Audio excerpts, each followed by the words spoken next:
Look at this space. Think about this space for a moment. These are more than just four walls and a ceiling. This is a place where families are going to come together and gather. This is a place where you will have wedding ceremonies, where you have bridal showers, when new children are born. It's a place where you're going to meet and talk about difficult conversation.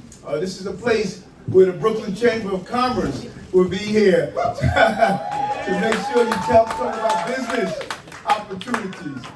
This is a place where you will come and celebrate great achievements.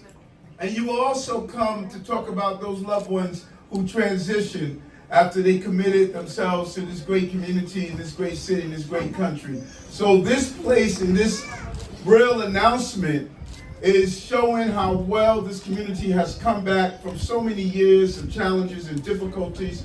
The rich community that's here, you believe in family, you believe in public safety, you believe in children, you believe in business, you believe in all the things I believe are important for our city to continue to recover. Don't forget to like, comment and subscribe.